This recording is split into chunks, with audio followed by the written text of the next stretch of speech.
Welcome to the Talking the Line podcast, presented to you by Talking the Line Sports Media, giving you our best insights and analysis so you can rake in some cold hard cash on your next sports bet. Now sit on back, open up your mind, and let's cash some tickets. We can't thank you enough for joining us. We hope you enjoy.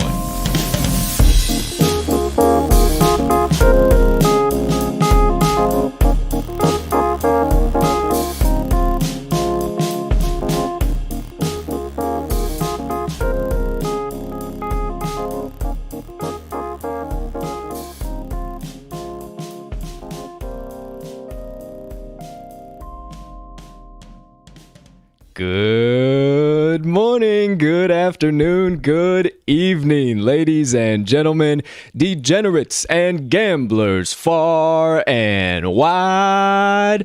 Welcome in to episode number 48 of the Talking the Line podcast.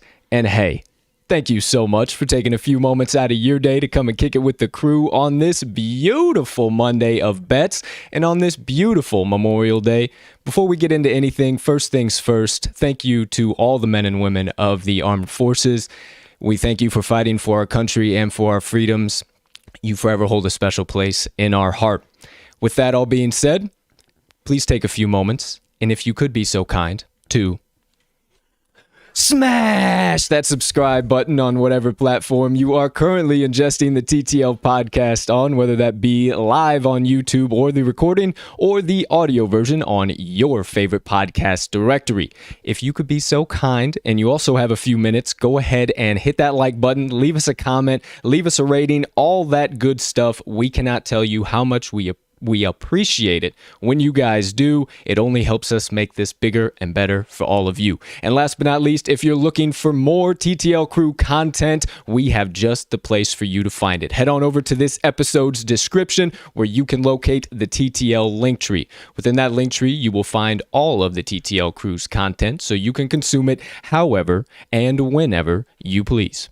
Ladies and gentlemen, gamblers joining us on today's show, I am your humble host, Colt 45 Sroka, and you might be wondering who this guy is to my left. Well, he is my partner in crime, the co-host of the TTL podcast. He might be a Sox fan where I am a Cubs fan, and we may go to the dirt with football too because he likes the Packers and I'm on my hometown Chicago Bears. But nonetheless, he comes here every single day and dishes out winners and runs tickets to the window as the second half of the TTL crew. So without further ado, the man, the myth, the degenerate gambling legend himself, Mr. Riley RMags Magnuson.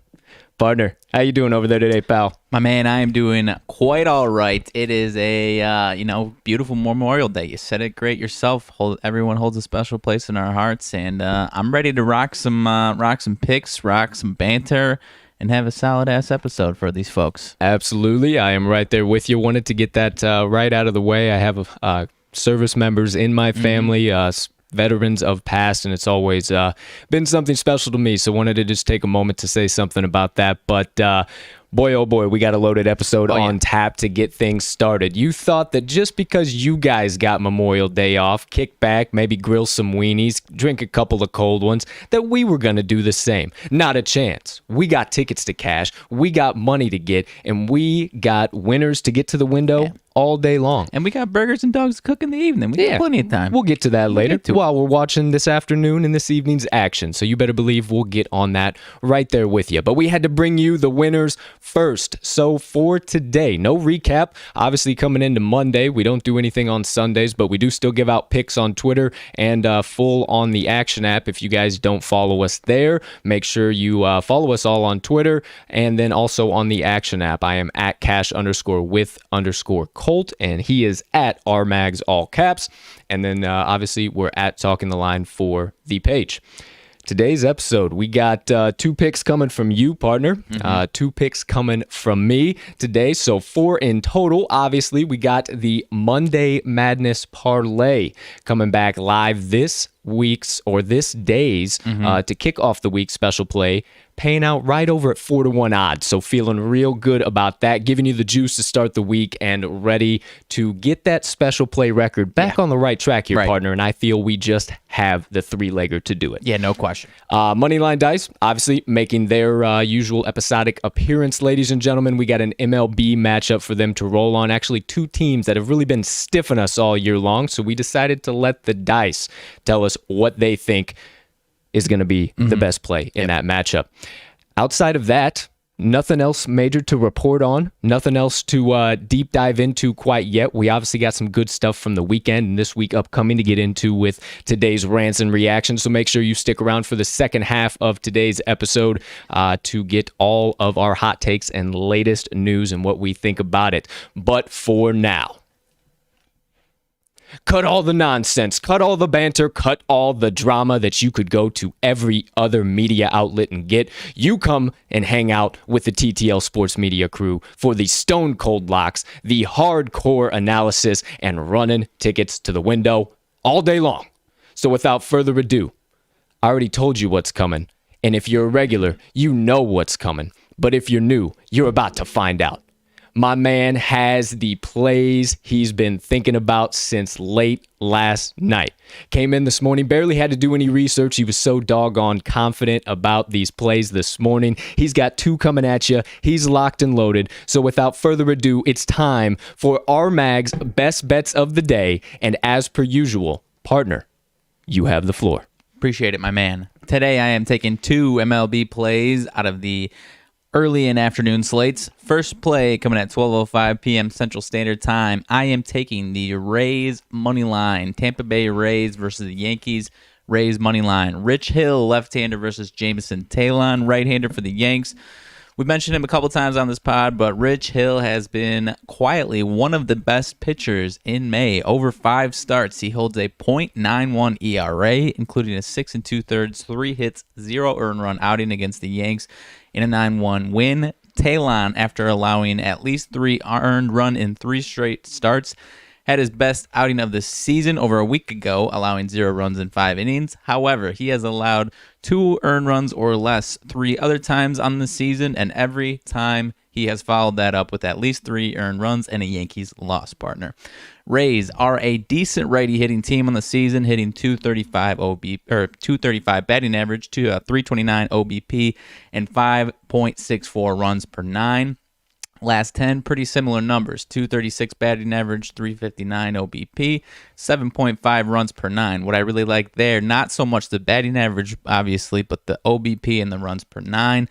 Yankees versus lefties on the season, not too bad, pretty decent actually.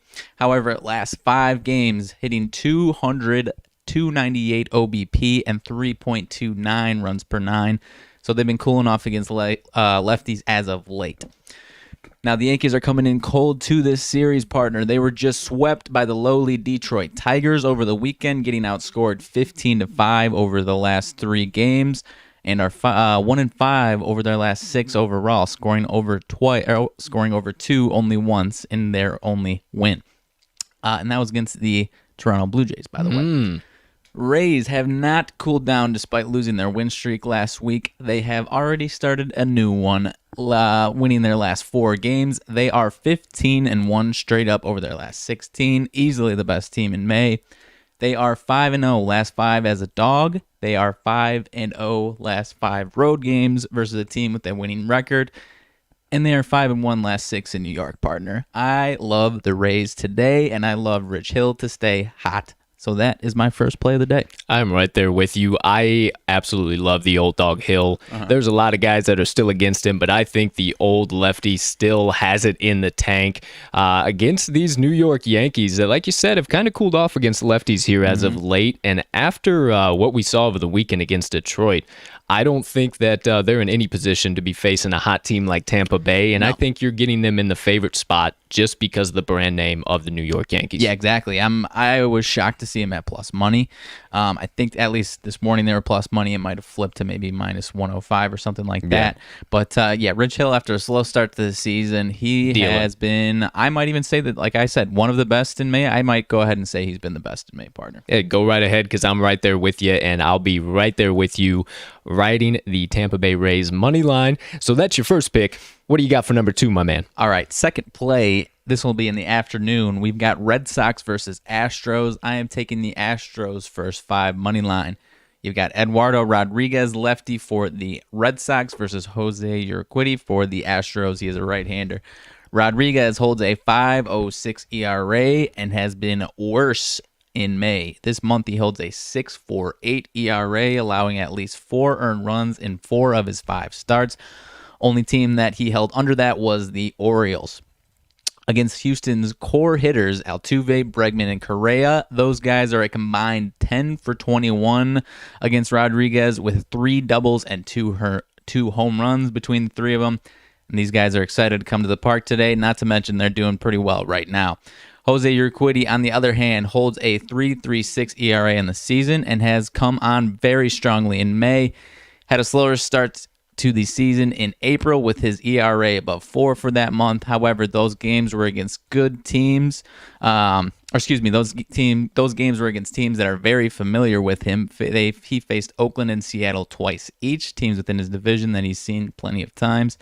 Now he's into May, and he is diversifying his portfolio, you might say. Over 3 starts, 17 and 2/3 innings. He has allowed only 2 earned runs over those innings, giving up a nice crisp 1.02 ERA during May, and the Astros are 3-0 in his first 5's, partner. Hey, I like that. With Rodriguez on the mound, I don't have a bunch of faith in the Red Sox. I mean, I do like him as a pitcher, but we've seen how the Astros have hit lefties around all season long, and I think that looms heavily in this matchup. So I got to ride with you once again there on the Astros first 5 money line. Yeah, and you mentioned the Astros versus lefties on the season. Very, very, very good. 279 batting average, 344 OBP. Last 10 games, 284 batting average, 352 OBP. Red Sox on the season versus righties are very good. However, last 5, 184 batting average and 268 OBP. Staying away from the full game because Houston's bullpen has been a little shaky lately. We all saw that moonshot that Fernando Tatis hit to tie up the game over the weekend. Rough. Still going into orbit right now. Yes, sir. And so for that matter, I am taking the Astros first 5 money line. There you go. RMags, 2 best bets of the day coming from today's MLB slate. I think myself personally, I'm going to ride right along with him. I like his analysis. Everything seems to be lining up quite well for you over there, partner. Appreciate it. I think I'm going to rock and roll with you as well. But if you've been here before, you know that we don't just give you one half of the TTL Cruise plays. We got to give you the whole thing. 2 out of 2. Complete the circle, if you will. So without further ado, it's time for my best bets of the day. And boy, oh boy, do I got a couple for you. Had a little bit of a rough outing last week. If you tailed along, if you faded me, I do not blame you. Worst week of handicapping I have ever had since I started this game. However, it was cold in the Windy City last week, a little chilly, a little bit of wind blowing through and was messing with the lines and stuff I was seeing. Starting to warm up. Even though I got the hoodie on, it was chilly this morning, but warming up. Hitting about 79 degrees today, partner. So with the warming of temperature comes the warming of Colts picks, ladies and gentlemen. And I got 2 coming at you today, and I am ready to rock and roll. So for the first pick of the day, I am bringing to you guys my first best bet. Going to the matchup between the Philadelphia Phillies and the Cincinnati Reds, and I am not picking a side. I'm going with the game total, and I am taking under 8.5 runs in this matchup. Let me tell you why. You got Vince Velasquez on the mound for the Phillies and Wade Miley on the mound for the Reds. Now, Velasquez has quietly been one of the more hot and one of the better pitchers in the NL and actually in all of the MLB here over the last month and over the course of the season so far. He's had 4 May starts, pitched 23 innings in those starts. He's only allowed 12 hits, had 24 Ks, only allowed 11 walks, and only 3 earned runs. In addition to those starts, he did come in for an inning and a third against Boston, was dominant as can be in that one as well. He had no hits, 3 Ks, no walks, no earned runs. He came in and did his job. He's done his job all season long. Now, Miley on the mound for the Reds is coming off of a little bit of a stint on the IL, so they may have some eyes on him today. I do think he will be able to go rather deep into the game, maybe 5th, 6th inning for what some of these starters have been able to go this year so far. So I see 5, 6 innings coming out of Miley, but on top of that, he's been really, really good, even though he did hit the IL. I don't think that the stint on the IL and then him coming back is going to be something that's going to be a detriment to how he was pitching so far this season. He had 8 starts. He does have a 4-4 record. Holds a 3.50 ERA, but he does have 34 Ks with 11 walks in those 8 starts. He is only allowing a 214 batting average, 261 OBP, and a 590 OPS over the course of his starts this season as well. So he's been pitching really great. I think he comes back and continues to do much of the same against this Phillies offense that is really, really struggling right now. Both teams are actually battling a little bit of injury. The Phillies now without Quinn, still without Harper, still without Kingery, and still without Gregorius. So that is huge impact on their offense, as we have seen, as they've only scored 2, 3, 3, 2, and 2 runs in their last 5 games. So they've been really struggling to get any type of offense generated without some of those better sticks in the lineup. Now, as of Saturday, the Reds are going to be without Senzel. They're obviously still without Moustakas, and they're going to be without Votto still for some time. So their lineup, even though that they have a few solid batters in that lineup, it's still been a struggle for them as well. They put up 5-2-0, 3-3 over their last 5 games. They put up that 5 runs yesterday. Hate to say it, against Mike Cubbies and Jake Arrieta, but Jake Arrieta has not been Jake the Snake of old. He's really been struggling so far to this 2021 season, and I think that's kind of a blip on the map to show what this Reds offense has been. They really haven't been anything to write home about, for lack of a better term. Weather in this matchup looms high for me as well. It's blowing straight in about 5 to 10 miles an hour during game time and throughout the game, and about a 50% humidity. So going to be some thick air over there in Cincinnati, knocking those balls down, which you absolutely love to see. Last 5 games overall for these teams, Philadelphia is 3-2 to the under, and Cincinnati is 4-1 to the under. Cincinnati going under with totals of 6, 6.5, 8, and 10. So they are an under wagon right now, have not been able to generate any type of offense, as I've been saying. And last but not least, between these two teams, in the last 9 meetings, the under is 8-1. And in the last 6 meetings in Cincinnati, the under is 5-1. So give me all of the Philadelphia Phillies versus Cincinnati Reds under 8.5, and you should lock it into with confidence. I love it, partner. I love it. There you go. Nothing even to add. Checked off about every box I possibly could there. So absolutely love it as well. Also, right about now, right before we hopped on live here, I looked. It was getting about 30-some% of the bets and about 70% of the money. So you really love to see that as well, especially early in the morning, hitting some sharp action. So there's my first pick of the day, and now it's time for my second pick of the day. I'm going back to the well, my boys. If you've been watching for some time now, you know these are my guys, and I think they're finally back in the position where you can start betting them heavily again. So I'm going to hop back on the train. I think you should too, and let me tell you if you haven't been following along. My second pick of the day is going to be the San Francisco Giants, first 5 money line. They are playing the LA Angels, and you might be a little worried just hearing that, but hold on. Let me give you some key factors in here why I'm siding with the Giants all day long. Now, Dylan Bundy's on the mound for the Angels, and Johnny Cueto is on the mound for the Giants. Now, I did back Johnny Cueto last week in a start against the D-backs.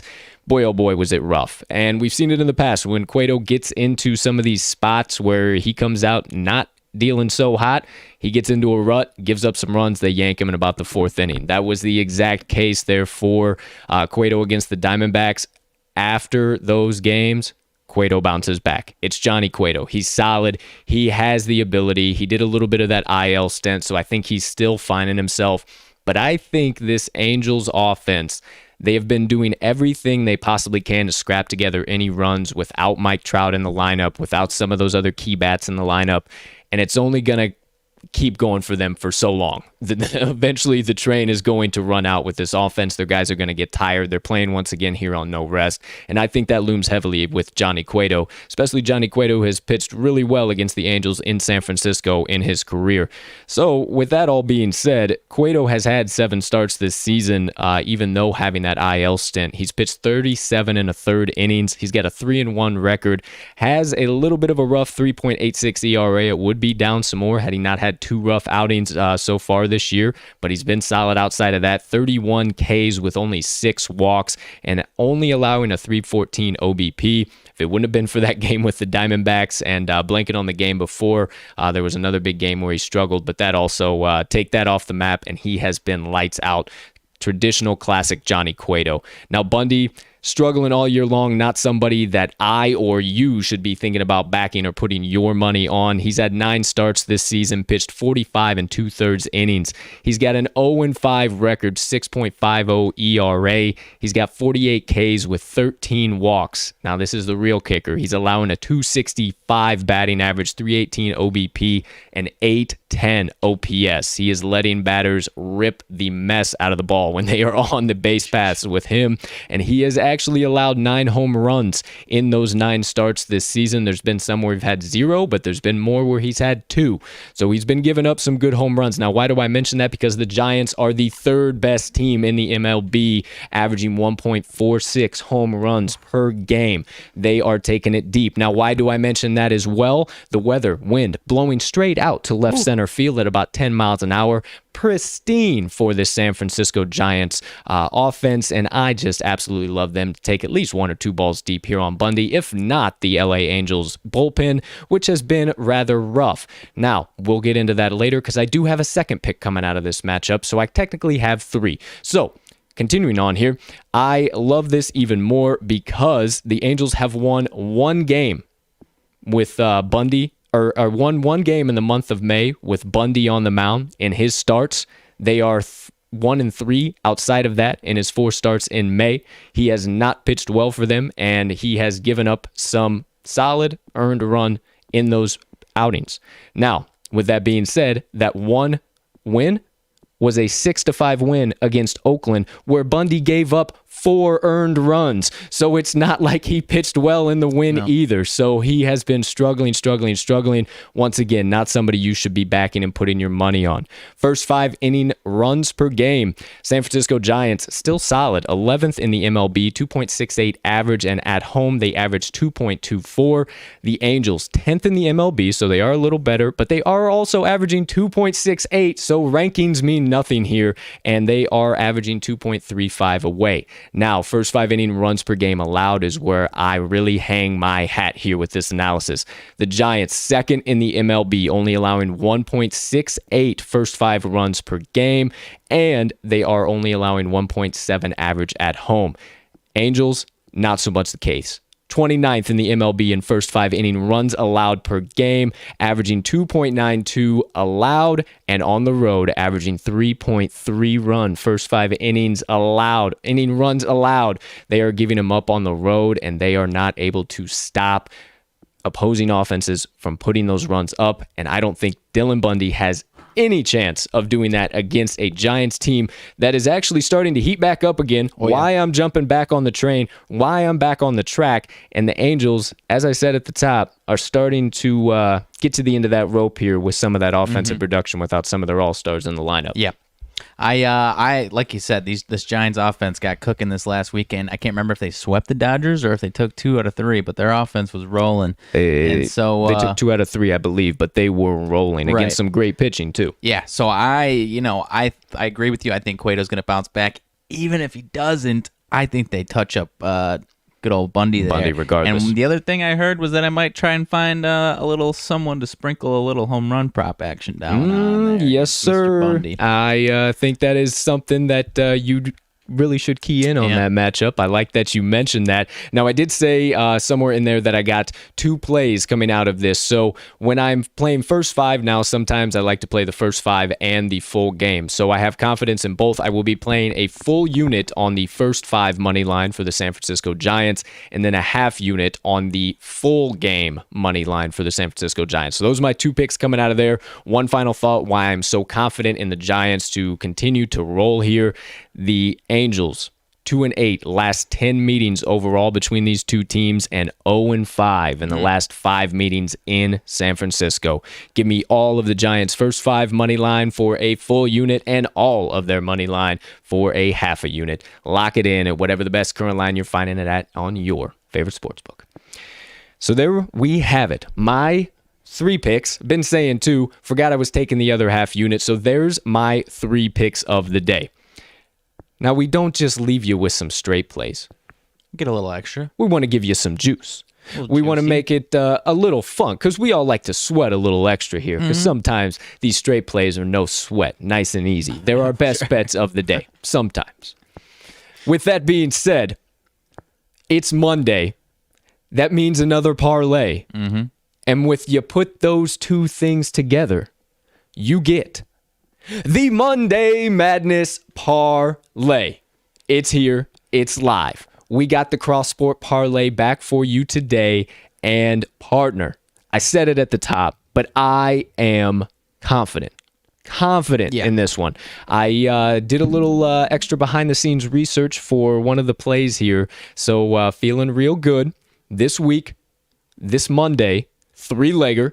Paying out at about plus 435 odds. So you're getting real nice. You got $10 burning a hole in your pocket. You get some 50 total return right around 60 to 70 bucks. So you're absolutely loving the return on this. With that being said, my friend, I know you're super high on the first leg here. We got an MLB leg for the first one. What are we taking? Alrighty. I'll give you a little break there. Thank you, sir. First leg. Oakland A's, first 5 money line versus the Seattle Mariners. This one is an afternoon start, getting us kicked off here. James Caprielin on the mound for the A's, right-hander versus Logan Gilbert, righty for the Mariners. Caprielin is 2-0 with a 1.53 ERA over 3 starts this season, and he's done it against some good offenses. Those 3 starts are against Boston, the Angels, and this Mariners team last week, going 7 innings, 2 hits, 0 earned runs. Logan Gilbert is about the complete opposite partner. Over his only 3 starts on the season, he is 0-2 with a 7.59 ERA, allowing 9 earned runs over 10 2/3 innings and 13 hits. Those were not against great offenses. First 2 came against Detroit and Cleveland.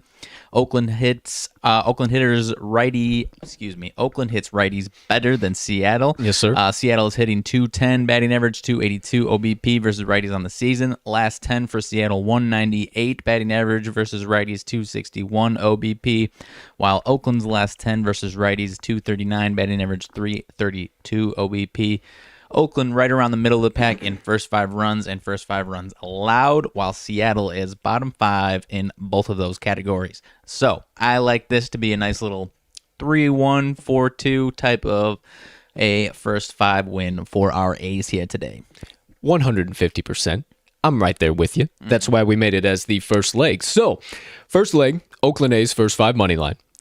Second leg, we're headed to the hockey rink. To the ice. To the NHL ice, if you will, for the matchup between the Toronto Maple Leafs and the Montreal Canadiens. Game is played in Toronto, but we are going with the Montreal Canadiens on the puck line, plus 1.5. We're rolling with this play because Montreal, scrappy as can be this entire series. They got it tied up 3-3, and Toronto has already failed to close this series out. Now, I was pretty high on the money line. Partner said, let's ease back on the juice a little bit. I do like them to at least keep this within 1 goal. So I submitted and agreed. However, looked into it a little more deeply. Toronto, on home ice so far in this season, they've only had 1 convincing win in 3 tries so far. Montreal actually won 2-1 in the first one. Then Toronto won 5-1. Montreal came out really sloppy in the very next game. They thought they had it in the bag. They're like, oh, the Leafs are done. They don't care. Obviously did not happen. And then had to go to OT in the last meeting. in Toronto, 4-3. Montreal looked like they were going to win that game and barely lost it in OT. So I like something very, very similar, if not flip the script, and they get the win this time. Last 5 meetings, all in May. Montreal is 3-2 to the puck line in these meetings between these two teams, with actually one outright win in those 5 games. And actually, 7 out of the last 9 meetings in Toronto have favored Montreal on the puck line at +1.5. So it is a very solid trend for the Montreal Canadiens to play well in Toronto, and especially in this Game 7 spot, I think they come out and give everything they have. Now, you might be saying, but Colt, Mags, they're playing in Toronto. The home fans, just wait. Toronto still has a stay-at-home order, so there will be no home fans. There really isn't a home ice advantage. The Canadiens are still playing with no fan base, no nothing. So I think the Canadiens come out here very solidly and get the outright win. Actually, not that it's going to flip anything. I saw they're going to squeak in about 500 fans into this game. Oh, really? Nice little 500. Okay, 500 either way. I'm still not worried about it. Move that sound decibel level from this to this. Yeah, just perfect. Just a little bit, just enough to get the Canadiens. Enough to get some boos and cheers when they go down 2-0. They're probably Montreal fans. Maybe. There'll probably be Montreal fans squeaking in there. Maybe 50-50. We'll see what happens. That might be nice. We'll see what happens. Either way, that's our second leg. Canadiens +1.5 on the puck line. And the third leg, we make it a cross sport. It's Monday Madness. You got to go crazy. So we're headed to the hardwood for the next matchup, and we are going to the matchup, rather, between the Utah Jazz and the Memphis Grizzlies. Not taking a side here. Nope. Been a little interesting. Liked Utah to maybe come out again, but liked something even more that was even more interesting. Now, that was the game total. And for this one, we are taking the Jazz versus Grizzlies under 225, 225.5, whatever you're seeing it at right now. Now, for a couple of reasons. We looked ahead, and the under right now is getting 38% of bets and 89% of the money. So serious sharp action coming in on that early this morning.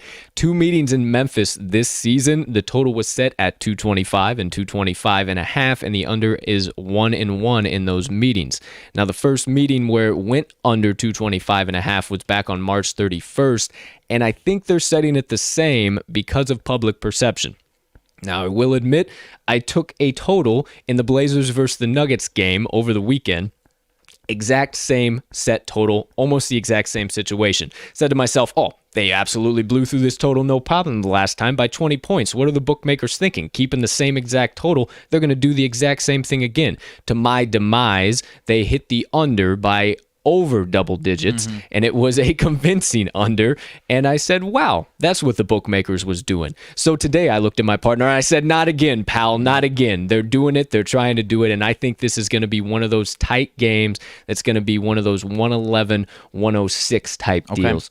Something right around in that area, and I think we are well under in this. Actually, Utah is 18-1 to the under as an away team, 18-15 to the under as an away favorite, and overall this season 36-33 to the under. Okay. Memphis 23-15 to the under as the home team, 8-6 to the under as a home dog, and 4-2 to the under in their last 6 home games. Last meetings between these teams in Memphis, historically, the last 41 meetings overall, the under is 31-10 in Memphis. So I will happily ride on the under. I will happily look at the bookmakers in the face and say, not today, sir. Not again will you get me.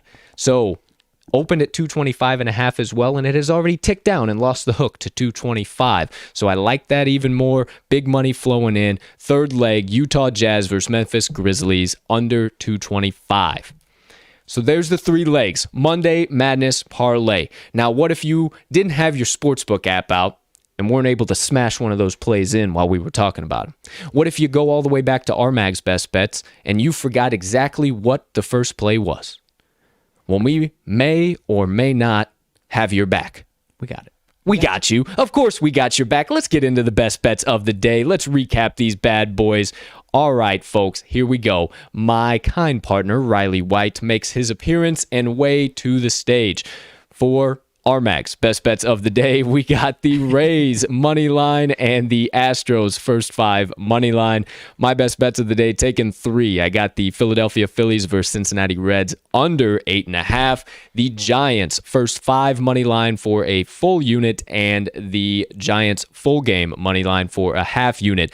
Now, it says primetime parlay on there. Do apologize. The maker of these graphics was just a little bit asleep at the wheel in the morning. He didn't have his morning coffee. Nonetheless, Monday Madness Parlay. We are taking the A's first 5 money line, the Montreal Canadiens plus 1.5, and the Utah Jazz versus Memphis Grizzlies under 225 or 225.5, whatever you're finding it at.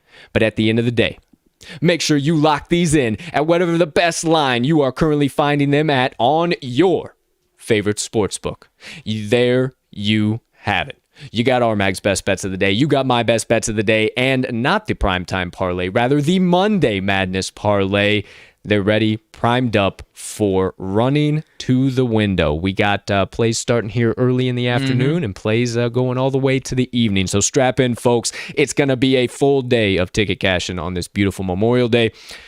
But without further ado, if you've been around before, you know we got one more thing here to get into on the betting portion of the show.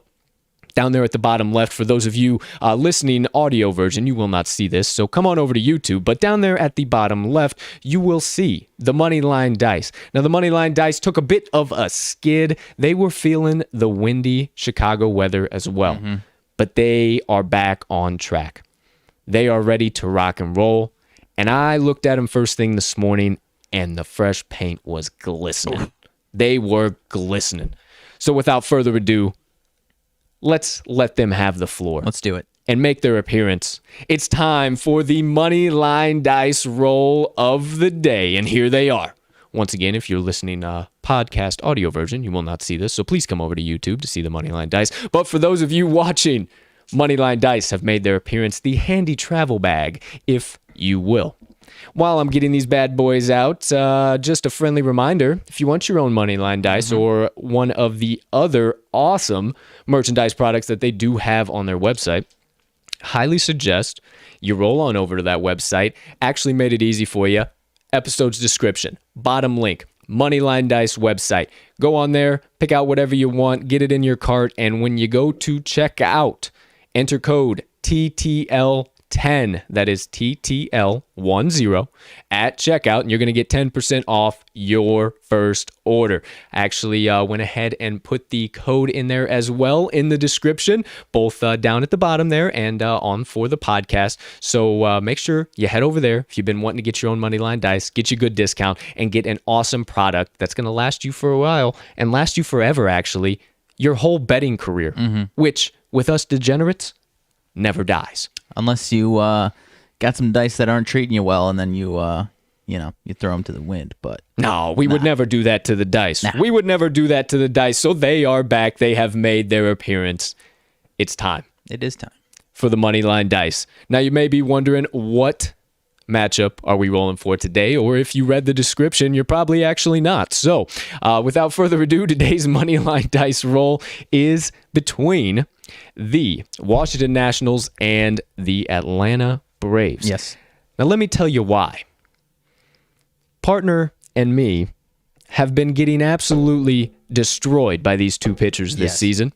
Whether it be we backed them and they have an absolutely terrible game, or we bet against them and then all of a sudden they have the game of their lives.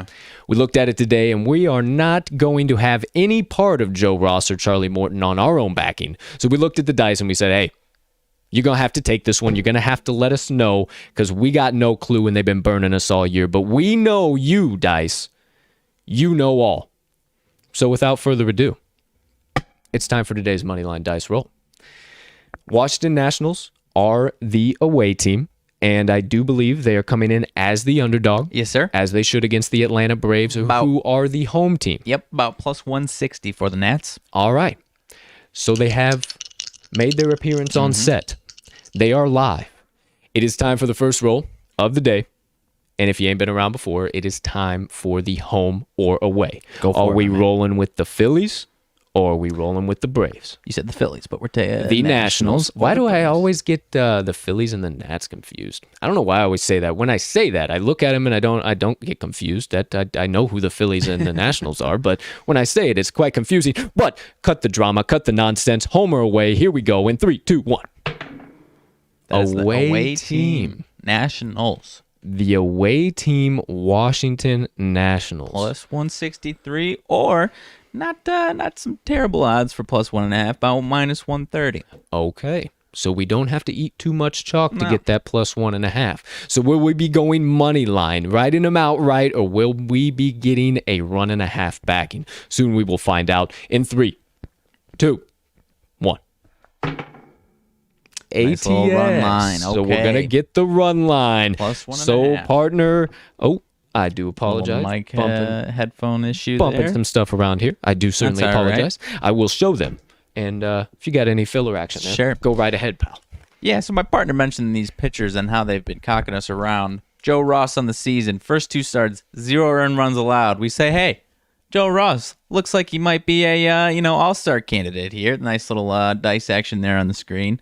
And then he proceeds to give up 10 earned runs in that follow-up start after 0 earned runs in his first 2 starts. Then he goes 1, 2, and 2. And then, hey, Joe Ross is back. That 10 runs, that was an outlier. 8 runs against the Diamondbacks. Now he's got 2 and 0 in his last 2. So do the dice think he's Batman? I'll be damned if the dice get screwed on Joe Ross and he gives up at least 7 again. And, bouncing over to old Charlie Morton, 3-1, 5-1, 5-4, 0-3, 1-0. Maybe this is Morton's day to regress, according to the dice. Did you hear any of what I was putting down there? As we were talking about it, I didn't remember it being that bad. It was that fucking bad. 0-0, 10, and then a couple good starts, 8, and now a couple good starts. Maybe, you know what? I think the dice think it's going to be like a 15-14 Braves win. That's what the dice are calling for here, apparently. The dice have spoken! We will not hear any of your nonsense. We will not hear any of the garbage of the 8-13 record of the dice. It is a new week, almost a new month, and time for a new streak for the Moneyline Dice. If you want to run a ticket to the window, guaranteed today, put the Moneyline stamp on it. The Washington Nationals, plus 1.5. Lock it in, hammer it home, and let's believe in these dice once again and get some doggone money in the pocket. I've always believed. I've always believed as well. In the dice we trust, and we will forever trust in the dice. And if you trust in the dice too, want your own set, head on over moneylinedice.com, code TTL10, get your own. There is today's Moneyline Dice roll of the day. Holy smokes, partner. A lot of action. Yeah. A lot of action today. Great Memorial Day slate. We'll probably have some plays outside of today's show. Saw some other most definitely some other picks that I liked, but none that were best bet of the day worthy, right, if you will. Same with me. So, with all of that, you have RMags best bets of the day, my best bets of the day, the Monday Madness Parlay, and now the Moneyline Dice roll. Every single play, every single bit of action from the TTL crew that we love to kick things off on today's slate. Make sure you hammer it in, lock it home, sprinkle a little dough down, whatever you like to say. Just make it in. Make sure you get those plays in at whatever the current best line you're finding them at on your favorite sportsbook. Now, it's about time to get into the second half of today's show. If you are one of the kind gamblers that just comes around for the picks from the TTL crew and the analysis, thank you so much, first and foremost, for stopping by. If you're out of here, peace and love, but make sure you come on back. We got more books to bankrupt and more tickets to cash, and we need your help doing it, so don't stay away for too long. But if you are one of the TTL faithful, it's time to rock and roll for the second half of the show.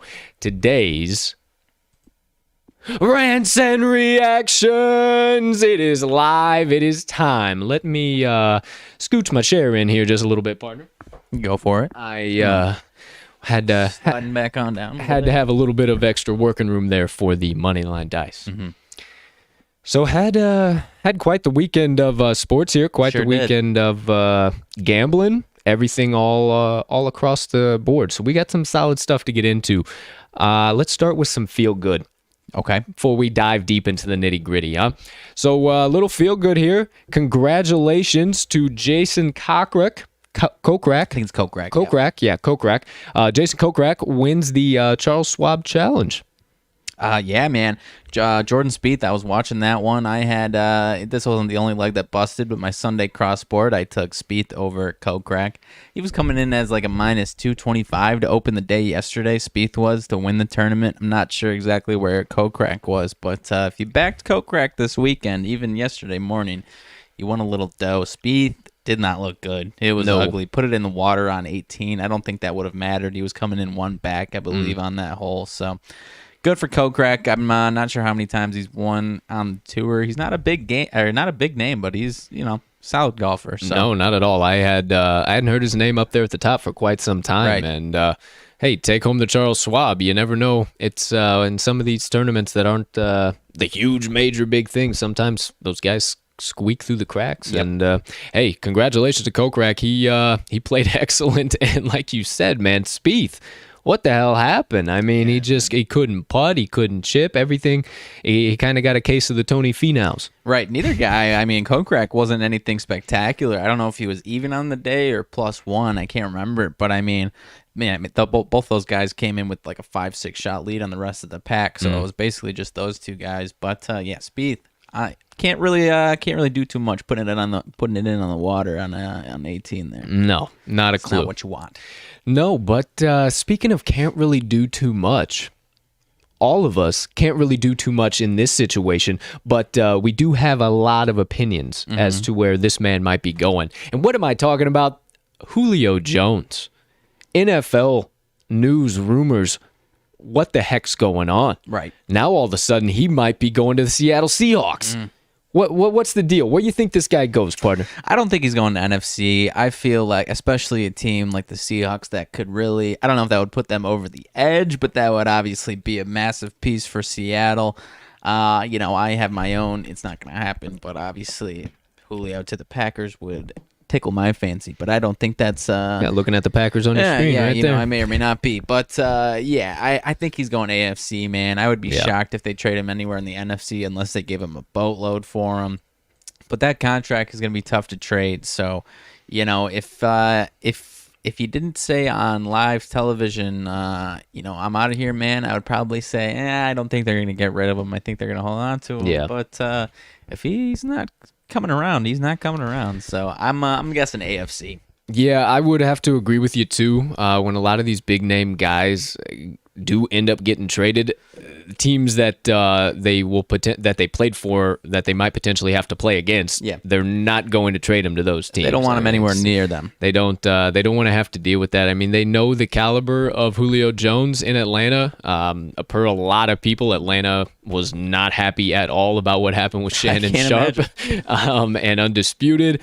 I can't imagine either that many other people would be excited about that. I put myself in my current situation with my quarterback. Yeah. If it was a similar show, and it was like, no dude. chance. But that, dude, I would be crushed. Okay, holy fuck. While we're on that, if that happened, Green Bay would be on fire, my guy. Green Bay would not even entertaining. I mean, not even entertaining. It would be a fucking meltdown, folks. If he doesn't want to entertain it, I will.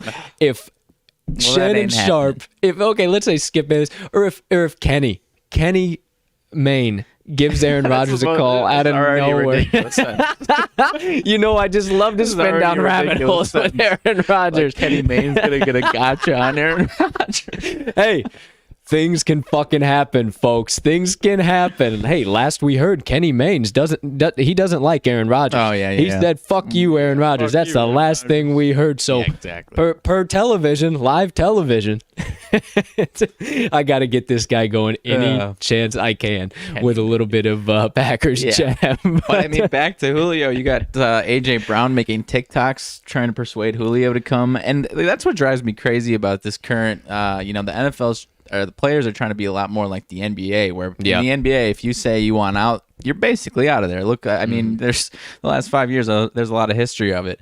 And then you got A.J. Brown trying to persuade Julio to come to Tennessee when in reality you need to persuade your front office or the Falcons front office. Like Julio can't make that decision to get traded to Tennessee. Like that's not how things work in the NFL. Exactly. So there's my soapbox for the day as far as that types of stuff. Because I mean, is that possible? Do I think that's one of the teams? If he goes, could he go there for sure? But it ain't up to Julio where he's going. It's not really up to Julio. It's about Team Julio, everybody behind him, and then front offices of wherever he's going to go, and the front office of Atlanta right now. Because at the end of the day, Atlanta and whatever team that's going to take him, that team is going to have to inherit a sizable contract. Right, and like in my mind, you're probably going to have to dish out somebody that's got a contract. Oh, absolutely. At least absolutely. Half. I know the cap's going back up again. We're kind of getting back to some sense of normalcy, but still, goodness gracious. I mean, there's not a whole lot of teams that are going to want to take on that contract. So, hey, the jury is still out on old Julio. We'll see what the heck happens. But really, nothing else new, noteworthy in NFL yet. Just days going by, getting juiced up, keep looking at the schedule, keep thinking about who I'm going to take early for the fantasy league, what we're going to be doing. Trust me, you guys have not seen anything yet. We love MLB. We love NBA. This guy loves NBA more than me. I just like to cap it. I like to dive deep into the trends and stats. I absolutely love capping it. Same with college basketball. For some reason, just capping basketball to me is just so much fun. But college basketball, I absolutely love it. I cannot wait till I said that to you today. I was like, so when's college basketball coming back? Are we getting that anytime sooner? So I can't wait for that, but just wait for NFL. I mean, me and this guy are absolute nuts. College football too, that coming back. I mean, I counted the other day, I keep 6 apps on my phone year round for fantasy football and other football betting purposes. So football, we are all over the map. I mean, we absolutely love it, and we've been in the same. He is my fantasy commissioner. I have to bow down to him when it comes to fantasy football rules and regulations. Have been for just a little under a decade here now, so something like that. Rocking and rolling with that. We will be bringing you all types of content, even outside of the TTL show. We have all types of stuff coming for NFL season. I cannot wait. So that's about it for the NFL. Nothing crazy going on there. MLB action. Also about quarter of the way through the season here. Getting somewhere maybe a little over plus minus 40 games, somewhere over in there, maybe a little high end of 40 games. So starting to really shake out, see what teams are about. That's 50. Yeah, I think we are too. So we might be a little over a quarter of the way there, getting right around into the halfway mark. And before you know it, it's going to be the All-Star break. Going to have some fun action going on there. But nothing new, noteworthy. Some teams who were hot, heating back up. Teams who were cold, cooling back off. I think a lot of these quick little weak jolts, and that's what you got to remember when betting MLB. If you've been struggling with some MLB bets, like me and Mags have, I mean, I'll be the first to admit it. My past week, and before that, I was hot. I was seeing everything. I was great, and then this past week, you're gonna have weeks like that when you're betting MLB. I mean, it's a 162 game season. There's going to be times when a team doesn't show up against another particular team for an entire series. You think the stars are aligned for them to get right. It looks like they're all aligned. And Yankees just got swept by the Detroit Tigers this week. Exactly. For example. Exactly. That I mean, prime fucking example for what I'm talking about. I mean, you'll have those ebbs and flows and those ups and downs, and the key is being able to see those matchups and see that value. Like I took the Tigers a couple times this weekend based on some of the pitching matchups and how the Yankees had or the Tigers against the Yankees. I think I said that. Because the Yankees just with some of the matchups against their pitching, it just I couldn't believe it. Right. And some of the value you were getting with Detroit in the underdog spots. So really, again, this is only my second full season really truly handicapping MLB games. So still playing into some of those little trends and things there, but finding them here and there. Sure. Your White Sox, my man, had a hell of a weekend. Nice 4-0 sweep. Nice little doubleheader on Saturday. Just got to beat the teams you got to beat. These Orioles on a rough 13-game losing streak now. They were not the only ones, but Arizona got the win last night to snap their own. It was either 12 or 13 for themselves. Yeah. But like you said, cold teams cooling back down, and my White Sox heating back up. Got a nice little doubleheader, big doubleheader against the Indians today. 3.5 games up on them in the division. be huge if we can make it 5.5. Yeah, I think you got a pretty good shot there in game one with Rodon and McKenzie on the mound. Yep. Seems pretty likely. Might be looking at some first five action there. Yep. But my Cubbies on the north side, 3-1. Rough outing with Arrieta on the mound yesterday and snapped that 6-game winning streak. Bummer and a half, my man. Bummer and a half, my man. But a solid series. I thought we could string it together, especially with this upcoming series. I thought we'd really be able to get some stuff stringed together, maybe get into the double digits with wins. But hey, I'm not getting down on my Cubbies at all. No. And the fact that we were on a 6-game winning streak with the injuries that we're battling right now, I mean, there's no Matt Duffy. There's no Anthony Rizzo. There's no Jason Hayward. Yeah, they're playing solid ball. Now there's no David Bodie. There's no one of my favorite players, one of the most best prospects we've had in forever, Nico Horner. I mean, we're battling injuries and we're winning. So the fact that a good majority of the star-studdedness of our lineup is out and we're still winning ball games. I mean, that bullpen finally looking solid, finally being able to get stuff done. I mean, Tepera, I can't remember what graphic they flashed across last night, or 2 nights ago. But, I mean, he's been absolutely dealing. That bullpen is just finally coming to life, and that's what we need to stay in games because those bats, if they're asleep in the first half, they end up waking up in the second half. Sure. I know my partner hates to say it, but sometimes these Cubbies are fun to bet on because of that reason. So we'll see what happens. Not jumping on them super heavy today, facing the Padres, facing Paddock. So we'll see what happens there, but might take a little action on them. Who knows? They might stay hot at home against San Diego. But yeah, that's about my Cubbies in a nutshell. No question. I mean, I think I split on the weekend against your Cubbies, or for and against your Cubbies. I think I took against them and then backed them the next day. So yeah, I backed them all weekend long. Thought I was going to get the clean sweep. Almost did, but nonetheless got the 2-1. Against the Reds and 3-1 since Thursday. So still rocking and rolling. That about does it for MLB Sure does. nonsense. How about some NBA action? We only had one NBA play coming out today, just on the leg. We think that Philadelphia has a very solid chance to destroy Washington once again, but still about -8, so you still gotta proceed with caution. Yeah. I think I'll probably hammer the Sixers, but like you were already saying, not anything that we feel confident enough for the pod. Jazz Grizzlies again. I think the Jazz handle them again, but I'm seeing a lot of sharp action on the Grizzlies. I don't know if that's 99% of the money on Utah right now. Maybe that's some Juicy J throwing down $1 million on every game like he used to. I mean, if that doesn't seem like John Q. Public to you, then I don't know what is. So it's kind of in the back of my mind, too, to smash in Memphis +5, +5.5. But it's just these playoffs with these that 5 to 8. 5 to 8, you just got to be so careful because there's a lot of key numbers in there. So it just kind of depends. And obviously the books are doing it right. The books are capping these right for the playoffs. So as handicappers, we just got to do a little extra research and get the value for you. One thing that's been solid, later on in the afternoon, you get some referee matchups and some other stuff like that. Get some head official stats. Sure. Helps a little bit. Yeah, I've had a solid start to the playoffs. I have as well. I think I'm just going to stay away from that Grizzlies Jazz spread because that's one of those things where it's like if I'm going back and forth like that, then it's just best to stay away. So yeah, absolutely. I would have to agree with you. But there's some other news we need to get to. Sure. We need to talk about. Things are getting a little wild. And if you're one of the TTL faithful or somebody who happens to hear this message and you find yourself at a stadium or ballpark or wherever, please do this for us. Keep your fucking head screwed tight onto your body and don't be a dumbass. At the end of the day, the people on that field or court or whatever are human beings too.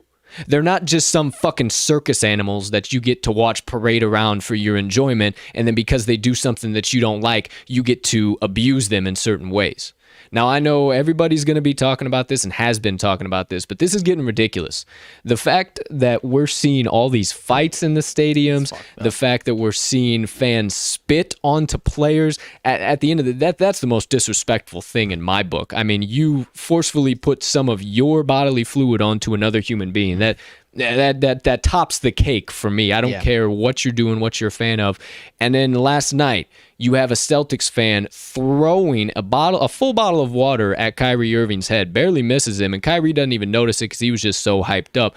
Now, granted, it was in retaliation to him stomping on the Celtics logo, but I don't give a shit. It doesn't matter. You don't do those things. I mean, first of all, if that was Russell Westbrook, that just came to my head. He would have been 5 rows deep in the stands. He'd have killed him. Second of all, like, I just don't. We mentioned it. When this first started last week. Obviously, it's been a while since we've been in stands, but even still, I just can't understand the mindset of these people. No, and I can't granted, either. I'm a person who carries myself pretty professionally in public as far as things like this, where I sit and mind my own damn business, and I boo when it's correct and I cheer when it's correct time.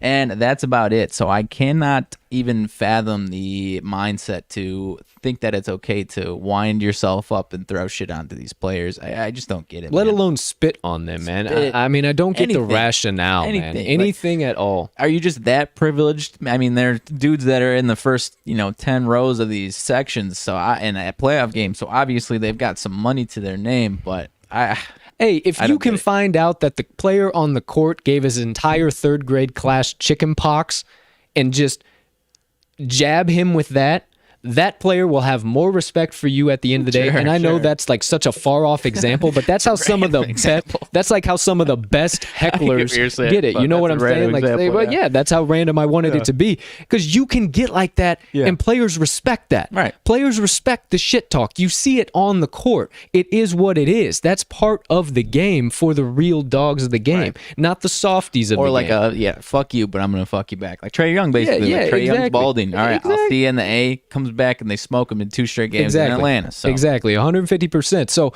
I love the trash talk. I love all that. I'm a trash talker myself, but keep it in the stands. If you're a fan, keep it in the doggone stands. I mean, this is just getting to a point where we shouldn't even be talking about it. No. We shouldn't even be talking about it. This stuff is absolutely ridiculous. especially the one yesterday, after what we all saw last week. After what we've if this was all the only of the one, stuff then it would last still week. be like, all right, dude, what the hell? But it's like, and then he gets arrested and expects something different. So off the soapbox, there it is. Anywho. Rants on that. Wrap the rant box up on that one. But we do have some great NBA stuff happening. You did mention Hawks taking a commanding 3-1 lead over the New York Knicks. I think Knicks fans got a little too excited, a little too early. And throwing a championship party after Game 2 win. And it turns out this Hawks team is just better. Yeah, I do believe they are just better. And it's going to take a miracle for these Knicks to battle all the way back and get into round 2. Yeah, I think Game 5 should be back. Game 5 is back in New York, and I think that'll be another one like we saw either the first 2 games where it's tight or the Knicks pull away. But in Atlanta, I think the Hawks, if they don't take care of it in 5 in New York, the Hawks will take it in 6, I think. Yep, playoff LeBron and AD finally showing up, even up the series against the Suns. AD questionable to be questionable for the rest of the series now. I believe I can't remember if it was before yesterday's game, but the Lakers were like minus 900 to win the series. AD gets hurt, Suns win the game. Now it's right around minus 110 either side. Suns and Lakers. So got some injuries back and forth with those guys, and in the last 2 or 3 games are going to be pretty interesting. So that AD injury must have been a lot more serious than what we thought, because they must have been holding him out for quite some time, because it looked like the same ankle or whatever the... I'm not even sure. Case it was. I want to say they said it might be at least a week or so, though. So. So either way, that's not good for their stock against the Suns, who are looking good, and Ayton's starting to play pissed off. Crowder's playing pissed off. Right. And Ayton without AD, that might be all Suns. I don't know. Yeah, that might be a wrap. We'll see. The jury's still out on them as well. Clippers might be back. Dominant win over Dallas. We've been talking about it, though. Dallas comes back home. These are the spots where they've been let down. Not only that, but Luka apparently some neck issues, and Ray Carlisle came out either last night or this morning saying he had some issues. It was tough for him to turn his neck, move like he normally does. So hopefully for Luka's sake, I mean, he's one of the biggest fan favorites in the game, and I love watching the guy play. So hopefully he can get that figured out. Otherwise, this series is going to flip pretty quickly. He did say that he does not blame last night's loss on the nerve damage or nerve injury. Well, So I mean, that's him. That's him being a baller, being a player. Sure. So baller's ball. I mean, you love him to come out and say that. So that's top notch. Milwaukee 4-0 sweep. Not even in question. Sweep. Nice and easy of Miami. Miami never even had a shot. I don't even know why I tried to even put any money on Miami. That was just there no shot in hell that they were doing anything. 3-1 on the spread betting for that series. Yeah. So I'll take that all day. Hey, there you go, my friend. And then Brooklyn, after a what the hell you doing game, came out, and now they're 3-1 control with the series going back to Brooklyn. Yeah, gonna be a quick 5-game gentleman's sweep here. Yes, I do believe you are correct. So a lot of action still happening NBA-wise. We got the 2 games tonight. We'll be sure to be putting out some highlights and whatever action's going on from the Twitter, so make sure you stay alert and follow everything there.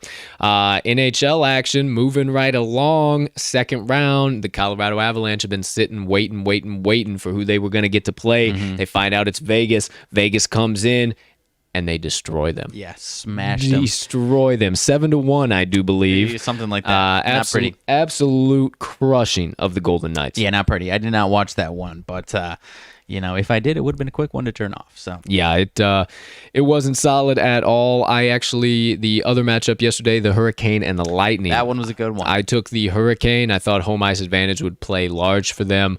They looked really solid, but ended up losing it 2-1. So, I mean, you can't be too disappointed about that. But, I mean, I think that's going to be one hell of a series as well. As the Lightning's previous series was, and as also the Hurricane's previous series was. So, I think it's going to be one you're going to want to watch for sure. No question. And one that is extremly fun to bet. A little bit of weirdness happening now. So, we're getting into the second round. Some of the North is shaping up now, getting really close to finding out who's in the second round, stuff like that. So now we got to get into this issue. USA and Canada travel plans and requirements and restrictions. And are the Canadian players going to be able to make it into the U.S. or vice versa when it comes time for these guys to actually play each other? Because it's going to happen. Seems like you should probably have a better plan laid out by this point, partner. I don't know what's going on there. And I would concur. Like you said, it's going to be, we got Game 7 tonight, and then it's the Jets that are waiting the winner, correct? Yes. Yes, and then coming off of that sweep. And then whoever wins that series is going to have to play a USA team. So I've heard they might be setting up a hub. I can't remember where, but somewhere in America, obviously. But that's not going to be, that's taking them away from their home ice. We've seen teams, like the Raptors and the Blue Jays, playing down in Florida all season long. And though, obviously, for the Raptors, it did not go well for them. So a little bit of a disadvantage there for the Canadian teams. I would have to agree with you there. Speaking of Canadian teams, Game 7 tonight. Already talked about it. One of our best bets of the day or in the Monday Madness Parlay. Canadians versus Maple Leafs. That is a hotly contested Game 7. I think Montreal sneaks away with the victory here and finds himself playing Winnipeg come Wednesday. I do believe it'll be Wednesday or Thursday. I can't remember, but I think the Canadians get this game. I think we're getting some overtime action. It's going to be some overtime action. I think Montreal squeaks it in. So absolutely love that. You got Game 2, Boston, New York Islanders, that being. Boston up 1-0. Yeah, yes. Yep. Are they legit? I think they are pretty damn legit, man. They look fucking good. They did look good. 5-2 is pretty embarrassing, but that game was a lot closer than the 5-2 score did lead. Had a little bit of a rest advantage there, and I think the Islanders are really going to have to take care of business at home. If they can get this one, then that'll flip things for sure. But, Boston's looking good. They're coming around like minus 190 favorite tonight. Yeah, so I mean, they take that 2-0 lead, then the Islanders have to go home and play like they have, and they have to win the next 2 games, or it's pretty much a wrap. So I don't know. I think the Islanders have a shot. I think the Islanders got a shot to even it up here tonight for sure. So definitely tune into that one as well. I don't think it's going to be a 5-2 blowout again. Can we get these games staggered, for God's sakes? Yeah, that's another thing. If any NHL representatives happen to see this or hear this in some way, do you think maybe we could have one early in the evening/afternoon and then maybe one late at night? And it's Memorial Day. It is Memorial Day. Most people aren't working. You could just go ahead and one at 5 o'clock. Be a real gentleman about it and have one at 1:20 for fuck's sakes. I mean, I'm not really not complaining. I'm just saying it's kind of goofy that we would have 2 games all day long, and they're at 7 and 7:30. Do we have multiple TVs? Yeah, but you got MLB, NBA, and NHL probably going on at the same time. So give us a little bit of a stagger. For God's sakes. We digress. Anyways. Nonetheless. Old man staring at yelling at cloud. No kidding right now. I mean, we sound like a couple of home farts right now. Either way, that about wraps up all the NHL nonsense stuff going on there right now. And let's close out Rants and Reactions here. Some TTL sports media and TTL crew updates. We had some technical difficulties, so we have been planning either Twitch Tuesdays or Twitch Thursdays, where in the afternoon we will just do some gaming. We'll have some side bets on the games. We've been playing Chell forever and ever and ever against each other, so you guys will be seeing some sick games. I mean, I don't know the last game that hasn't ended like 5-4, 6-5 at the very end. Sweaty palms. They've been legit, so you guys will absolutely love that. We'll probably have some other bets, maybe some betting on the games like Madden or stuff like that. So we'll do that. No real duration yet as far as the stream. We'll just kind of see how you guys come in and what you guys think of it and what you guys say. Trial and error. We'll also have so we'll talk about some live bets. We'll take some time away from the live and maybe pull up like covers, for instance, and go through some of the lines and some of the things that we're looking at, because we have all that capability as well too with the software and stuff. So just been trying to figure that stuff out and been battling internet issues. If you are a content creator of any type or just an average human being living in the 21st century, not having correct internet speeds and having Wi-Fi issues is a sumbitch. So getting that all hammered out, figured out. If you were following me along on Twitter yesterday, love a good underdog. Comcast got me all fixed up. It does appear to be okay. Got to run one final test to make sure we're all set to go for Twitch, and then we'll be sure to let you guys know when we plan to do that. Also, some other big stuff. We got some other shows in the works. As far as expanding the platform, website coming soon, personal blogs. We're going to revive the newsletter at some point here coming up. So, I mean, it's every single day you're going to have something new, find something out, see something cool from the TTL crew. Every single day is continuous improvement on this side. We don't just stay stagnant or the same. Like the old folks would say, we don't let no grass grow under our feet. So we'll keep it moving, keep it rocking and rolling. And as we come up with new ideas or implement ideas we've already had and just have not had the time yet to implement, we will 100% let you know. And this is a great time to remind you, if you're asking, how in the world can I find out? How in the world will I know? Well, stay locked into the TTL pod. We'll obviously tell you here every single show what we got coming up, what we don't got coming up. But also, visit that link tree. Get us on all of our social medias, on all of our other platforms, on all of our other content, so you can just stay up to date, because 99% of the time you're going to find out about it right away on Twitter. As soon as something happens, we talk about it, tweet about it, let you guys know about it. So we are very active on Twitter and are starting to get the feelers out there into some other social medias if you're bigger fans. So make sure you stay tuned for those drops as well. Talking about the opportunities are limitless. So we have a lot of things to even scratch the surface on to bring you guys. So cannot wait to absolutely do that and continue to expand the TTL Sports Media platform. This is our passion. This is what we love to do, and we're going to keep rocking and rolling. We cannot thank you guys enough for the first week. Just absolutely awesome. We are beyond humbled for the views, the following, the subscriptions, everything. We can't thank you guys enough, and we're just going to keep pumping it out every single day. We'll see you Monday through Friday, 10 a.m. Central Standard Time, or around there, just depending on what happens that morning. But that being the case, we will always be here and be running tickets to the window with you guys every damn day, all day long. So that about does it. Rants and Reactions, TTL updates, all that good stuff. So why don't we go ahead and get this episode closed out the only way we and I know how? Let's do it.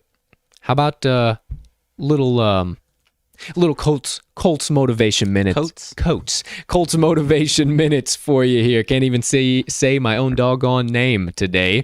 Been one of those days, a little tongue-tied, but hopefully I can have a strong finish here. Go for it. For everybody. All right. So for today's motivation minutes, wanted to kind of take an opportunity just to remind you guys of something. And it kind of popped into my head on a day that a lot of you might have the day off, might be enjoying time with family or friends or out on a lake or later or whatever the case might be. And we have a tendency to just fly through those moments. We have a lesser tendency to take stock of each individual second and each individual interaction and what we're doing. We just kind of get there and go and do everything, and the day's over. And it's been something in the past that I've struggled with, so I know I can't be the only one, and something that I really have to work at. But today I wanted to remind you guys to just slow down. And not only today, but every single day, be conscious of living your life one moment at a time. Not 1 second, not 1 minute, not 1 hour, not 1 day, one moment at a time. Be so locked in to your life and what you're doing that each breath is a new moment for you. I know, because I can attest to it and speak to it because it happens to me, that it's very easy for your mind to get sped up. And especially coming into a Monday, you look at all the things you got to do for that Monday and start trying to figure out how you're going to accomplish them and do them. And then before you know it, you're into Tuesday. And then before you know it, you're into fucking Friday. And then before you know it, you already made it into next week. And your head at that point is so jam-packed with thoughts that you have no room for positivity, no room for growth, and no room for that good energy to get into you. So in order to counteract that, it's time to start controlling your mind. It's time when your mind starts spinning like that, realize that you have the ability to control that. Your brain is not you. Your brain spinning like that at 100 miles an hour is not you. You have the ability to take a deep breath, say, wait a minute, I'm going to slow down and handle this thing that's right in front of me. The first thing dead ahead. I'm not going to go any further than this first obstacle in my path. And I'm going to live one moment at a time, even while I'm in this obstacle, because you can even break it down that simply. Each task, each challenge, each obstacle has individual moments in and of itself. And when you are that slowed down and have the ability to take each one of those moments one at a time, then everything will start to connect. Everything will start to click, and all of that anxiety, all of that worry, all of that fear will begin to leave you. Because at the end of the day, that's all those negative emotions is generated by you internally, worrying about things that you don't even know the outcome to, or you don't even know how to control. And when you try and worry and spin and think about what you don't even know how you can control, you'll never find the answer.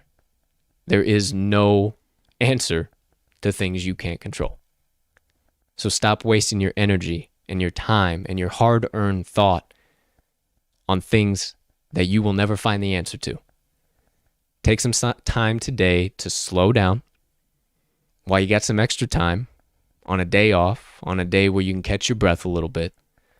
Remember to live one moment at a time. And when you get out of today, don't just put it to the wayside. Just because everybody else is sped up around you doesn't mean that you can't stay slowed down and in the present moment. So today I challenge you, and for the rest of the week, I challenge you to slow down. Remember to live one moment at a time and relax. Take a few deep breaths. And remember that everything's going to be okay. What do you think about that, partner? I like that, man. And, I think everyone has their own different times of the day or the week when they need to hear that. And then you said it for, kind of for me, not so much since we've been doing this or at all, because I can get the week started pretty easily doing this. Yes, no sir. problem. Absolutely. But in previous jobs, going into my Monday or whatever the start of my week was, I would have that where my, brain's spinning. All right, I got I was gone the last 2 weeks or last 2 days, and I was at a job where I was the manager, and my my job continued 7 days a week, even if I wasn't there. And so then I was really playing catch up. So my mind was spinning. And then once I got there, everything that helped is just slow down, take things one at a time. And the rest of the week will come a lot easier. Yeah. And I'm glad you said that, because we are beyond blessed and beyond grateful that we were given the opportunity to be able to take this full time and pursue our passion, something that a lot of people don't ever get to do in a lifetime. And sometimes that might be because of your own fault. And I hate to say that, but sometimes maybe I'll have another inspiration or motivation minutes on that. Because you can always chase your passions. You can find any excuse you want to not believe to both of us, because we found about everyone in the book, and then we just finally said screw it and let's do it.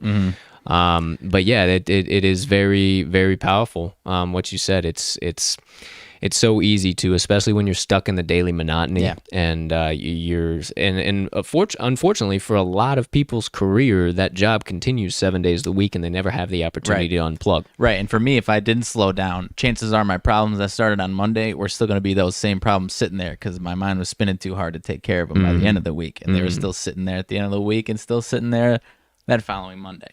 So you got the shaman, the example, and the reincarnation of the example, if you will. So actually, I wanted to say that too. Really proud of you, man. I've seen some absolutely, and I don't want to take any credit for this at all, but ever since we've done on this, you've been killing it, my man, and I'm very grateful to have you as my partner here on every single episode. So and all these kind folks that join us. So there is my motivation minutes for today, you kind people. Yeah, maybe that kick in the ass is tomorrow for the start of the week after the holiday weekend. Maybe there you go. There you go. Well, I'll not gonna put words in your mouth. We'll see. But obviously, I always bring motivation minutes every single day of the week. So be sure to lock in for tomorrow's motivation minutes. But without further ado, ladies and gentlemen, we have kept you here almost an hour and a half. Sometimes we just get to windy and get to talking in those rants and reactions moments. But we can't thank you enough for sticking with us the entire time, coming around on your day off, get a little bit of entertainment and education, if you will, all at the same time. Or if you did have to work, hope we were a mental vacation for you. If you didn't get the vacation, hope we were able to be a mental vacation. Hopefully you can get out of there quickly. All right. So before I wrap this thing up, we let you kind folks go about your day. As always, getting a sip of water just to prepare. Partner, anything burning on the brain, melting on the heart, festering in the soul, you need to get out to the kind folks that joined us on episode number 48 of the TTL Pod on this beautiful May 31st, 2021. So nothing crazy, and I'm maybe you can help me out on this. Maybe you saw this, because I am not a wrestling aficionado at all. I'm not a hater, but I'm not a wrestling aficionado or a watcher at all. But apparently, Urban Meyer had some type of role in AEW. AEW, you are correct. Question mark. Yes, sir. And that was just funny, interesting. Pretty electric. Funny you said that. I actually tweeted it out this morning, so if you haven't seen it, check it out on my page. I didn't even see that. So what happened is AEW, All Elite Wrestling, is a new up-and-coming wrestling organization that is starting to take over. They're starting to get a lot of the previous big all-stars, big names, trying to compete with SmackDown and Raw, if Raw is still around. Not sure if Raw is still around. I know SmackDown is. So, in order to generate more buzz, they've been having celebrities, been having some of these previous guys, whatever. Well, last night they had it staged up that they were going to be in Urban Meyer's office. I didn't see the entire scene or how it even started, but I do believe it was Chris Jericho and somebody else. And they bust into Urban Meyer's office, and they're actually talking about, it's funny, they have it all teed up like a defensive read, and Warren Sharp actually tweeted out that I retweeted as well, like the whole defensive scheme, and he was like breaking it down, like looking at the play. But then they start wrestling in Urban Meyer's office, and they Jericho asks for like a football, and they like throw him a football, and he throws one at his head, and then he throws him another football, throws it at his head, and then Jericho like looks at Urban, and Urban like all sheepishly just kind of like grabs his laptop off the desk and like hands it to him, and he takes the laptop and just blows it over his head. I mean, it was absolutely incredible. Nice little assist from Urban there, it's a hell of a clip to watch. It's actually what my comment was when I quote tweeted it. It was Urban with the laptop assist. Nice. So yes, I would highly urge you guys to check that out. It is quite the laugh, especially with kind of the comedy that is the Jacksonville Jaguars organization right now. Not necessarily a laughing stock by that means, but just with Tim Tebow, all the news there, number 1 overall Trevor Lawrence, Urban Meyer, college coach, going to be a good NFL coach. What do these players need? I mean, kind of adds to all the hoopla, if you will. Hoopla, so. That's a better word for it. Yeah, so there you go. Yeah. I appreciate it, partner. Thanks for bringing that to all of our attention. One, I guess I really didn't know that you were going to be ready for that. Yeah, I was. I appreciate you. Worst case, they said, "Oh, what's up with that?" I appreciate. I don't know. And then everybody would have found out, but now they know, baby. That's why they come to the TTL Pod. So, hey, appreciate you bringing that up. But without further ado, first things first. Thank you. Thank you. Thank you. Thank you for kicking off the second official week of the TTL live show with us. All of you who stayed and watched for the live show. All of you who will watch the recording, thank you so much for stopping by. And everybody who watched the live pod or listened to the audio version as well. Thank you. Thank you for all of your following on socials. Thank you for all of your interaction. Thank you for your ratings, your reviews, your comments. We always say it, but we cannot tell you how much we appreciate it. It only makes us allows us to make this bigger and better for you. So we will only continue to work if you guys continue to have our back, and we know you ain't going nowhere, so we ain't going nowhere either. So again, thank you, thank you, thank you. We will catch you tomorrow, 10 a.m. Central Standard Time sharp for episode number 49 of the TTL Pod. Of course, we're going to have all types of best bets coming at you. The 2 for Tuesday parlay, Moneyline Dice, and we got plenty more rants and reactions to get into. Yeah. But for now, ladies and gentlemen, degenerates, gamblers, far and wide, from myself and Mags, we hope you have a spectacular rest of your Monday. Unless you have other plans, let's cash some tickets.